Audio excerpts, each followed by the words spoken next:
کیا امام مہدی واقعی پیدا ہو چکے ہیں؟ یہ سوال آج ہر باشعور مسلمان کے ذہن میں گردش کر رہا ہے۔ دنیا کے موجودہ حالات، ظلم و فساد کا پھیلاؤ، امت کی پستی اور دجالی نظام کا عروج ہمیں بار بار یہ سوچنے پر مجبور کرتا ہے کہ کیا وہ وقت آ گیا ہے جس کا وعدہ رسول صلی اللہ علیہ وآلہ وسلم نے کیا تھا؟ کیا وہ ہستی جس کے ہاتھوں اللہ تعالیٰ زمین کو عدل و انصاف سے بھر دے گا واقعی اس دنیا میں موجود ہے؟ اگر ہاں تو وہ کہاں ہے، اور اگر نہیں تو ہم کتنے قریب پہنچ چکے ہیں؟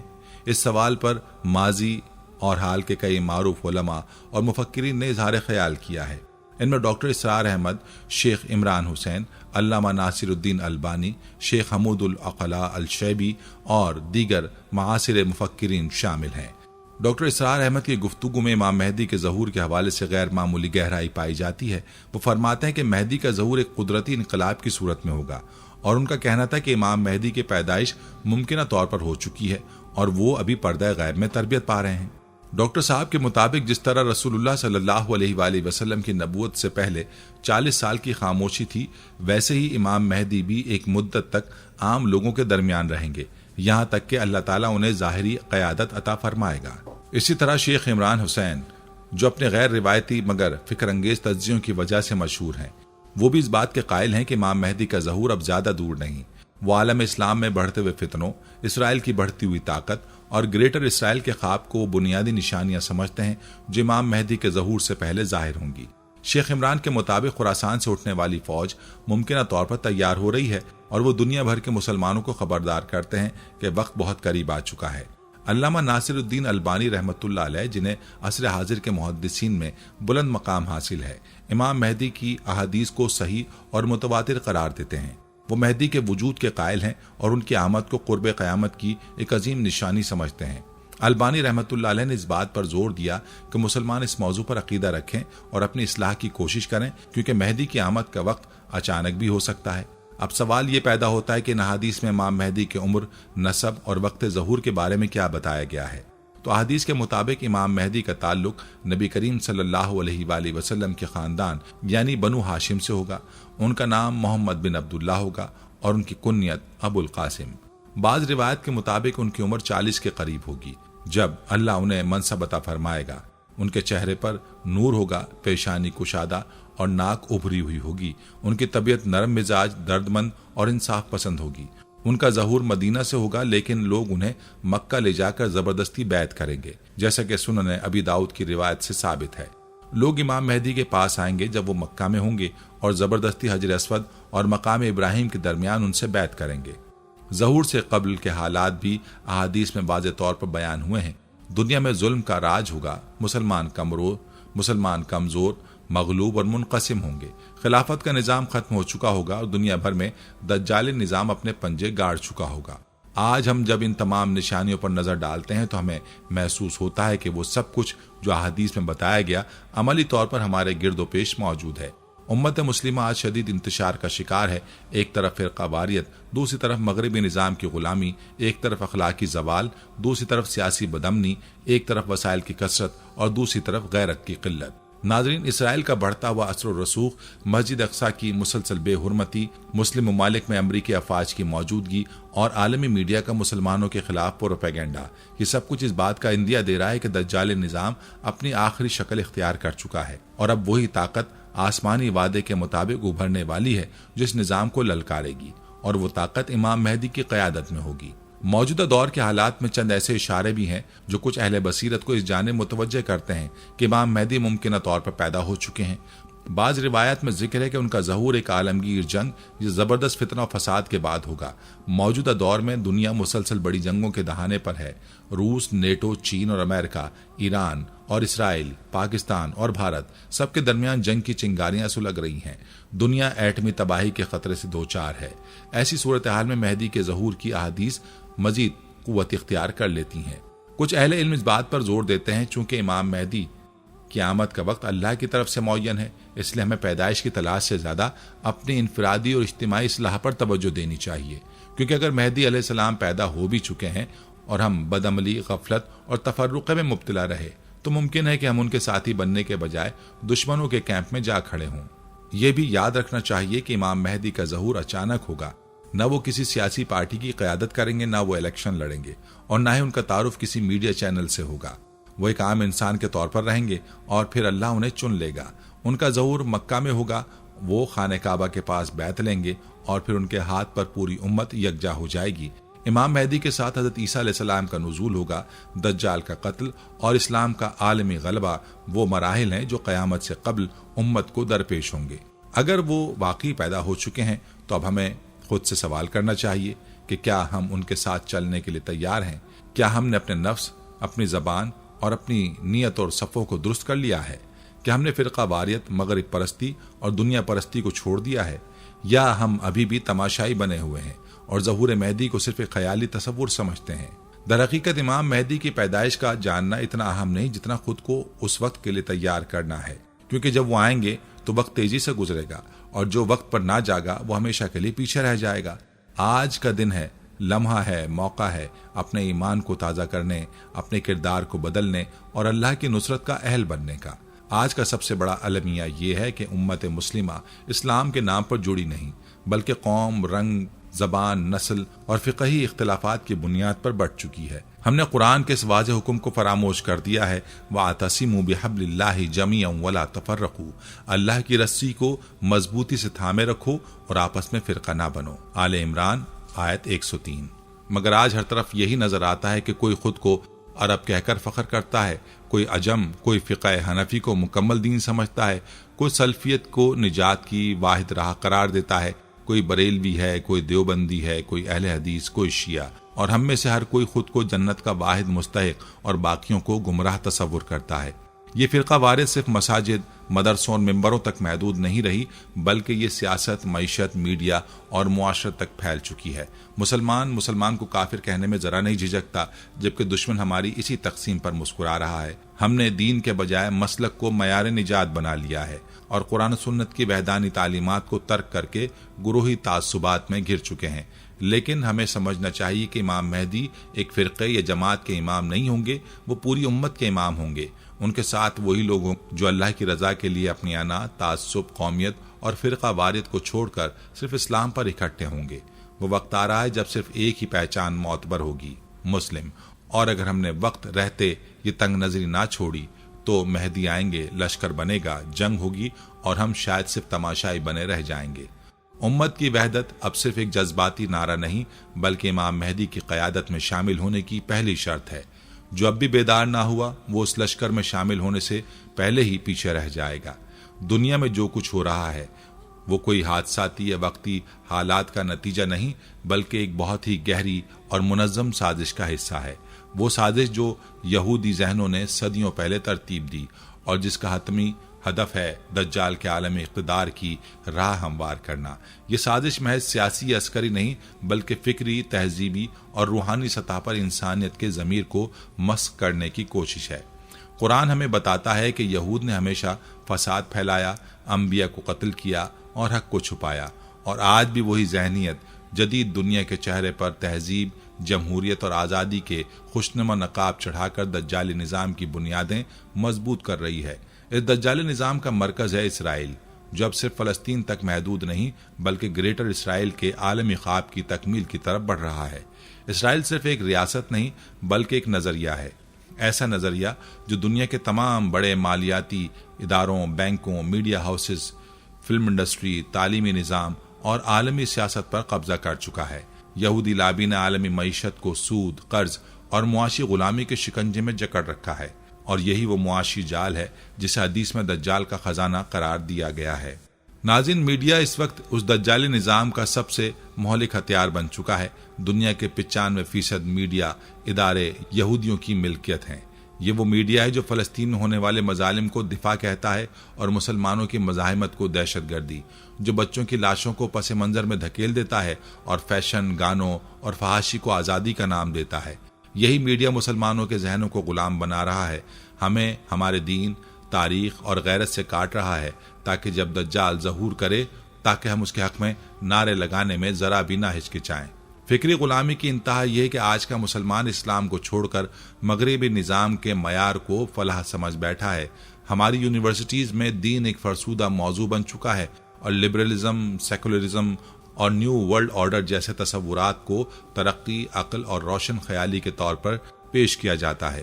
بچوں کو شعور کی عمر میں ہی سوشل میڈیا اور فریڈم آف ایکسپریشن کے نام پر دین سے بیزار کر دیا جاتا ہے۔ یہ سب کچھ اس بات کا حصہ ہے کہ انسانیت کو اس حد تک کمزور، منتشر اور کنفیوز کر دیا جائے کہ جب دجال اپنا نظام لے کر آئے تو اسے چیلنج کرنے والا کوئی نہ ہو۔ یقیناً دجال خود ایک شخص ہوگا، لیکن اس کا نظام پہلے آئے گا، اس کی سوچ پہلے پھیلائی جائے گی، اس کی حکومت پہلے زمین پر قائم ہوگی، اور آج وہ حکومت، وہ معیشت، وہ میڈیا، وہ تعلیم، وہ ٹیکنالوجی ہماری آنکھوں کے سامنے موجود ہے۔ مسلمان اگر اب بھی نہ جاگے تو مہدی آئیں گے، مگر ان کا سامنا ایک ایسی امت سے ہوگا جو دجال کے نظام میں جینا سیکھ چکی ہوگی۔ احادیث نبوی صلی اللہ علیہ وآلہ وسلم میں امام مہدی کے ظہور کے وقت پیش آنے والے کچھ انتہائی ہولناک واقعات کا ذکر موجود ہے، جن میں ایک واقعہ وادی بیدا میں پیش ہونے والی خونی چھانٹی ہے۔ رسول اللہ صلی اللہ علیہ وآلہ وسلم نے فرمایا، جب ایک لشکر مہدی کو گرفتار کرنے کے لیے مکہ کی طرف بڑھے گا تو اللہ تعالیٰ اس لشکر کو زمین میں دھسا دے گا، بیدا کی وادی میں، مکہ اور مدینے کے درمیان۔ صحیح مسلم۔ یہ واقعہ صرف کوئی تاریخی یا علامتی اشارہ نہیں، بلکہ قیامت سے قبل پیش آنے والے ان حقیقی مناظر میں سے ہے جو ظالم قوتوں کے انجام کو بے نقاب کرتے ہیں۔ بیدا جغرافیائی لحاظ سے مدینہ اور مکہ کے درمیان ایک صحرائی میدان ہے جو آج بھی موجود ہے۔ جب امام مہدی مکہ میں بیعت لے چکے ہوں گے تو ایک طاقتور لشکر جو اس وقت کے دجالی نظام کا نمائندہ ہوگا انہیں ختم کرنے کے لیے روانہ ہوگا، مگر اللہ کی قدرت مداخلت کرے گی اور زمین خود و آسمانی عدالت بن جائے گی جو اس ظلم کو نگل لے گی۔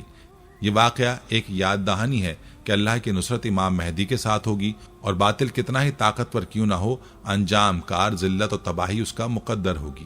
تو ناظرین، اگر واقعی امام مہدی پیدا ہو چکے ہیں، اگر وہ ہمارے درمیان موجود ہیں، اگر وہ اس وقت پردہ غیب میں تربیت پا رہے ہیں، تو کیا ہم تیار ہیں؟ کیا ہم اس وقت کے لیے تیار ہیں جب حق اور باطل کے درمیان لکیر کھینچ دی جائے گی، جب صرف دو کیمپ ہوں گے، ایک اللہ کے ساتھ اور دوسرا دجال کے ساتھ؟ کیا ہمارا دل، ہماری زبان، ہمارے عمل اس لشکر مہدی میں شامل ہونے کے اہل ہیں؟ یہ وقت صرف خواب دیکھنے یا تبصرہ کرنے کا نہیں، یہ عمل کا وقت ہے۔ یہ وقت ہے خود کو بدلنے کا، راتوں کو اللہ کے حضور جھکنے کا، قرآن سے اپنا رشتہ جوڑنے کا اور امت کو غفلت سے جگانے کا۔